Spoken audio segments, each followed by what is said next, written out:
100 கோடி ரூபாய் மதிப்புள்ள ஒரு சொத்தை வந்து 2 கோடி ரூபாய்க்கு ரிஜிஸ்டர் பண்ணிட்டாங்க. அது மாண்புமிகு அமைச்சருடைய உறவினர் தான் பண்ணியிருக்கிறாரு அப்படின்லாம் சமூக வலைதளத்தில் நிறைய பரவிட்டாங்க.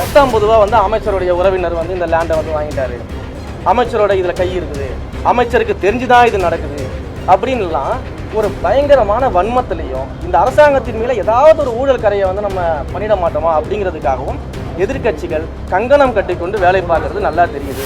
டிரான்ஸ்பரண்ட் கவர்மெண்ட்டாக இருக்கும், கரப்ஷன் ஃப்ரீ கவர்மெண்ட்டாக நிச்சயம் இருக்கும். சம்மந்தப்பட்ட சப் ரிஜிஸ்டர் மேலேயும் அதே போல் இந்த ரிஜிஸ்ட்ரேஷனுக்காக ட்ரை பண்ண அந்த ப்ரைவேட் பார்ட்டிஸ் மேலேயும் எஃப்ஐஆர் ஃபைல் பண்ணி போலீஸ் விசாரணை நடந்துகிட்டு இருக்கு.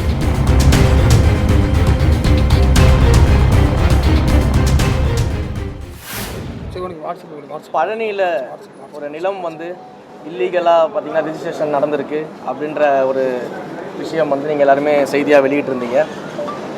அந்த செய்தியோடு சேர்த்து அது மட்டும் இல்லாமல் நிறைய பொய்யான புரட்டான ஒரு வன்மத்தில் நிறைய விஷயங்கள் வந்து பார்த்திங்கன்னா பல்வேறு கட்சியினரால் பரப்பப்பட்டுருக்கு அப்படின்றது இங்கே எல்லாருக்குமே தெரிஞ்சிருக்கும். பார்த்திங்கன்னா அந்த நிலத்தை வந்து ரிஜிஸ்ட்ரேஷன் பண்ணது என்னுடைய சொந்தக்காரரு, 100 கோடி ரூபாய் மதிப்புள்ள ஒரு சொத்தை வந்து 2 கோடி ரூபாய்க்கு ரிஜிஸ்டர் பண்ணிட்டாங்க, அது மாண்புமிகு அமைச்சருடைய உறவினர் தான் பண்ணியிருக்கிறாரு அப்படின்லாம் சமூக வலைதளத்தில் நிறைய பரவிட்டாங்க. உண்மையிலே அப்படி ஒரு உறவினர் எனக்கு எங்கேயோ இருக்காங்கன்றதை கண்டுபிடிச்சி சொல்லியிருக்காங்க பாருங்கள். எப்பேற்பட்ட கண்டுபிடிப்புன்றதை நான் இன்றைக்கி தான் பார்க்குறேன். இப்படிப்பட்ட உறவினர் எனக்கு அங்கே இருக்கிறாங்கன்றது எனக்கே இன்றைக்கி தான் தெரியும். அப்போ அப்படிப்பட்ட இடத்துல இந்த மாதிரியான ஒரு பொய் செய்திகள் எல்லாம் வந்து பரப்பிவிட்டு இருந்தாங்க. அடுத்தது ஏதோ அரசாங்கம் வந்து கவனம் செலுத்தாமல் அரசாங்கமுக்கு தெரிந்து தான் இதெல்லாம் நடக்குது, அமைச்சர்களுக்கு தெரிஞ்சு தான் இதெல்லாம் நடக்குது அப்படின்றது போல் பல பேர் பல்வேறு விஷயங்களை பொய்யாக புரட்டாக சமூக வலைதளங்கள்லையும் சில யூடியூப்களிலும் பார்த்திங்கன்னா பரப்பிட்டு வராங்க.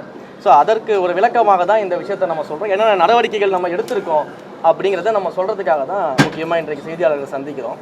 இந்த பழனியுடைய அடிவாரத்தில் இருக்கக்கூடிய தண்டபாணி மடத்துக்கு சொந்தமான அந்த நிலத்தை பொறுத்த வரைக்கும் ஏற்கனவே பார்த்திங்கன்னா பல முறை அந்த இடத்தை வந்து ரிஜிஸ்டர் பண்ணக்கூடாது யாருக்கும் அப்படின்னு சொல்லிட்டு பழனி கோயிலுடைய ஜேசி மூலயமாக சப் ரிஜிஸ்டர் ஆஃபீஸ்க்கும் டிஸ்ட்ரிக்ட் ரிஜிஸ்டர் ஆஃபீஸ்க்கும் பல முறை கடிதங்கள் வழங்கப்பட்டிருக்குது. நீங்கள் அந்த கடிதங்கள் பார்த்தீங்கன்னா 15/9/2025, 16/11, 25/12 போன 2025 பார்த்தீங்கன்னா இந்த கடிதங்கள்லாம் நம்ம வழங்கியிருக்கிறோம். இதை தாண்டி கடந்த மார்ச் மாதம் 2026 மார்ச் மாதம் 27ஆம் தேதி அன்னைக்கு வந்து பார்த்தீங்கன்னா அந்த லேண்டை வந்து திரும்ப ரிஜிஸ்ட்ரேஷன் பண்ணுறதுக்கு ட்ரை பண்ணியிருக்கிறாங்க. ஒரு ஃப்ராட்லண்ட் சேல் டீடை வச்சு ரிஜிஸ்ட்ரேஷன் பண்ணுறதுக்கு ட்ரை பண்ணியிருக்கிறாங்க. ஸோ அதையும் நம்ம அன்றைக்கி வந்து பண்ண முடியாமல் போனதுனால என்ன பண்ணுறாங்கன்னா ஒரு ரெஃப்யூசல் ஸ்லிப் ஒன்று கொடுத்துட்றாங்க. இதை பண்ண முடியாது அப்படின்னு சொல்லிட்டு ரெஃப்யூசல் ஸ்லிப்பு ஒன்று அந்த ஏப்ரல் மாதத்தில் 1ஆம் தேதி கொடுத்துட்றாங்க. அந்த ரெஃப்யூசல் ஸ்லிப்பை வச்சுக்கிட்டு அந்த ப்ரைவேட் பார்ட்டி என்ன பண்ணுறாங்க, ஒரு 2-3 பேர் சேர்ந்துக்கிட்டுனா கோர்ட்டுக்கு போகிறாங்க. ஸோ கோர்ட்டுக்கு போயிட்டு ஏப்ரல் 10ஆம் தேதி ஒரு ஆர்டர் ஒன்று வாங்குறாங்க. அந்த ஆர்டரில் வந்து பார்த்தீங்கன்னா கோர்ட் வந்து ஒரு வழிமுறையை கொடுக்குறாங்க. டாக்குமெண்ட்ஸ் எல்லாம் வெரிஃபை பண்ணி அது சரியாக இருந்தால் ரிஜிஸ்ட்ரேஷன் பண்ணலாம் அப்படின்ற டாக்குமெண்ட் சரியாக இருந்தால் வெரிஃபை பண்ணி கேன் பி கன்சிடர்னு ஒரு கேன் பி கன்சிடர்னு சொல்கிறாங்க. ஸோ அப்படி வந்து ஒரு ஆர்டரை கொடுக்குறாங்க. இந்த ஆர்டருமே வந்து வித்தின் த 1 வீக், ஒரு வாரத்துக்குள்ளே இதை செய்யணும் அப்படின்றது தான் கோர்ட்டுடைய அன்றைக்கு இருந்த ஆர்டராக இருக்கிறது. ஆனால் அதற்கு பிறகு வந்து பார்த்திங்கன்னா அந்த ஆர்டரை வைத்துக்கொண்டு இப்போ ஜூலை மாதம் என்ன பண்ணுறாங்கன்னா 3ஆம் தேதி வந்து சப் ரிஜிஸ்டர் ஆஃபீஸ் அந்த ப்ரைவேட் பார்ட்டிஸ் ஆமாம் ஸோ சப் ரிஜிஸ்டர் ஆஃபீஸுக்கு போகிறாங்க. போயிட்டு 3ஆம் தேதி இதை ரிஜிஸ்ட்ரேஷன் பண்ணணும்னு சொல்லி கேட்குறாங்க. ஆனால் 2ஆம் தேதியே 3ஆம் தேதி அவர் போகிறாங்க அந்த ரிஜிஸ்ட்ரேஷன் பண்ணுறதுக்கு. அதற்கு முன்னாடி நாள் 2ஆம் தேதியே பழனியுடைய ஜேசி என்ன பண்ணுறாரு அப்படின்னா இந்த லேண்டில் எந்த விதமான ரிஜிஸ்ட்ரேஷனும் பண்ணக்கூடாது அப்படின்னு சொல்லிட்டு டிஸ்ட்ரிக்ட் ரிஜிஸ்டர் ஆஃபீஸுக்கு மீண்டும் வந்து கடிதத்தை எழுதிடுறாங்க. 3ஆம் தேதியும் அந்த ரிஜிஸ்ட்ரேஷனை வந்து ஹோல்டு பண்ணி பெண்டிங்கில் போட்டுடுறாங்க. முயற்சி பண்ணுறாங்க, நம்ம பெண்டிங்கில் போட்டுடுறோம். முயற்சி பண்ணுறாங்க. அப்போ இருந்த சப் ரிஜிஸ்டர் வந்து அப்போ வந்து அசிஸ்டன்ட் ஒர்க் பண்ணிட்டு இருக்கிறாரு. நாங்கள் 1ஆம் தேதி ஒரு ட்ரான்ஸ்ஃபர் போடுறோம், புதுசாக ட்ரான்ஸ்ஃபர் ஆனவங்க இன்னும் வந்து ஜாயின் பண்ணல. அதுக்காக ஒரு அசிஸ்டன்ட் வந்து சப் ரிஜிஸ்டர் பொசிஷனில் இருக்கிறாங்க. அவர் வந்து மறுத்துறாரு, இந்த பெண்டிங்கில் போட்டுறாரு அந்த டாக்குமெண்ட்டை ரெஜிஸ்டர் பண்ணாங்க. பெண்டிங்கில் போட்டு முடிச்சதுக்கப்புறம் வந்து பார்த்தீங்கன்னா திரும்ப வந்து 6ஆம் தேதி ஒரு அடிஷ்னலாக வந்து சார்ஜ் எடுத்துக்கிறதுக்காக லீவில் இருக்கக்கூடிய இடத்துல ஒரு ஆள் சார்ஜ் எடுத்துக்கணும். அந்த பர்சனும் லீவில் போகிறதுனால சார்ஜ் மணிகண்டன் ஒருத்தரை வந்து ஸோ அந்த ஜஸ்டின் மணிகண்டன் அப்படின்றவர் வந்து சார்ஜுக்கு அன்றைக்கி லீவில் போகிறதுக்காக யாருமே இல்லைன்றதுனால சார்ஜுக்கு வராரு. அவர் இதை பற்றியான இந்த ஹிஸ்ட்ரியை தெரியாமல் என்ன பண்ணிடுறாரு அப்படின்னா அந்த ரிஜிஸ்ட்ரேஷனை அன்றைக்கி பண்ணி கொடுத்துட்றாரு. இது வந்து 6ஆம் தேதி நடக்குது. அப்போ இது தெரிஞ்ச உடனேயே உடனடியாக நம்மளுடைய ஹெச்ஆர்என்சியினுடைய அதிகாரிகள் என்ன பண்ணுறோம் அப்படின்னா இந்த ரிஜிஸ்ட்ரேஷனை வந்து இல்லீகலானது, இதை வந்து அவங்க இந்த ஹிஸ்ட்ரியை பார்க்காம பண்ணி கொடுத்துட்டாங்க அப்படின்னு சொல்லி சம்மந்தப்பட்ட துறை அதிகாரிகள், பதிவுத்துறை அதிகாரிகிட்டலாம் பேசி அந்த நிலத்தோடைய ரிஜிஸ்ட்ரேஷனை ஸ்டாப் பண்ணுறதுக்கு என்னென்ன வழிமுறைகள் இருக்குதோ அது எல்லாத்தையும் முன்னெடுத்துருக்குறோம். கோர்ட்டில் இது சம்மந்தமான வழக்கு இருக்குது. இன்றைக்கு அந்த வழக்கு வந்து விசாரணைக்கு வந்துச்சு. விசாரணைக்கு வரும்பொழுது ஹெச்ஆர்என்சியும் வந்து ஒரு பார்ட்டியாக அவங்க அட்மிட் பண்ணியிருக்கிறாங்க. நாளைக்கு மறுபடியும் இந்த கோர்ட்டில் கேஸ் வருது. அப்போ இந்த லேண்டை நம்ம திரும்ப வந்து ரிட்ரைவ் பண்ண போகிறோம் அப்படின்றதுல எந்த விதமான சந்தேகமும் யாருக்கும் இங்கே தேவை கிடையாது.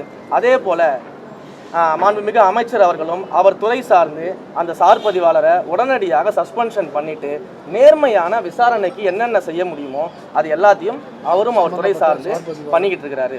இப்படி லைன் பை லைனாக ஒவ்வொரு ஆக்ஷன்ஸாக நம்ம எடுத்துகிட்டு இருக்கும்பொழுது, ஏன்னா நாம் வந்து ஒரு அரசாங்கம் நடத்துகிறோம், சட்ட ரீதியிலான முறையில் நம்ம இந்த விசாரணை நடத்துகிறோம், நடவடிக்கைகள் இருக்கணும்னு சொல்லிட்டு இது ஒவ்வொன்றா நம்ம பண்ணிக்கிட்டு இருக்கும்பொழுது இந்த விசாரணையை வந்து என்னன்னே தெரியாமல், என்ன நடக்குது, அரசாங்கம் என்ன பண்ணுது, இது எதையுமே தெரியாமல் பொத்தாம்பொதுவாக வந்து அமைச்சருடைய உறவினர் வந்து இந்த லேண்டை வந்து வாங்கிட்டாரு, அமைச்சரோட இதில் கை இருக்குது, அமைச்சருக்கு தெரிஞ்சுதான் இது நடக்குது அப்படின்லாம் ஒரு பயங்கரமான வன்மத்திலையும் இந்த அரசாங்கத்தின் மேலே ஏதாவது ஒரு ஊழல் கரையை வந்து நம்ம பண்ணிட மாட்டோமா அப்படிங்கிறதுக்காகவும் எதிர்கட்சிகள் கங்கணம் கட்டிக்கொண்டு வேலை பார்க்கறது நல்லா தெரியுது.